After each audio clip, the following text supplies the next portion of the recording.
Hello అండి. Welcome to Swarnadi middle class. ఇవాళ మనం చికెన్ కబాబ్ని సింపుల్ ప్రాసెస్కి ఎలా చేసుకోవాలో చూద్దాం.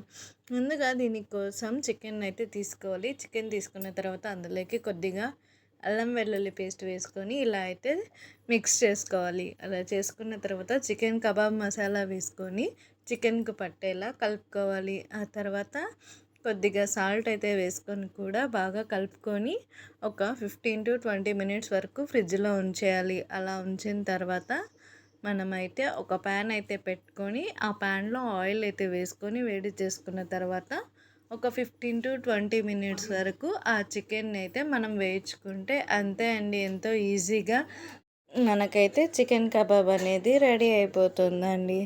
సో ఈ వీడియోలో ఈ వంట అయితే మా అన్నయ్య చేశాడండి. మన వీడియోలో ఫర్ ది ఫస్ట్ టైం అండి. సో ఈ వీడియో మీకు నచ్చినట్లయితే please do like, share and subscribe అండి. అండ్ ఇది వచ్చేసి మనకి చికెన్ పకోడా లాగే టేస్ట్ అయితే వస్తుందండి. ఒకసారి మీరు కూడా ట్రై చేయండి.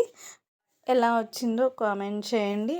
అండ్ ఇలాంటి మంచి మంచి వీడియోస్ కోసం మన ఛానల్ని అయితే సబ్స్క్రైబ్ చేసేసుకోండి.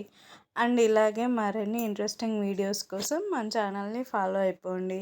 సో ఇదే అండి ఇవాల్టి వీడియో.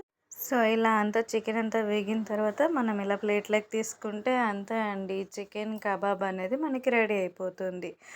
సో ఈ వీడియో మీకు నచ్చినట్లయితే please do like, share and subscribe. And thank you for watching this video అండి. Thank you.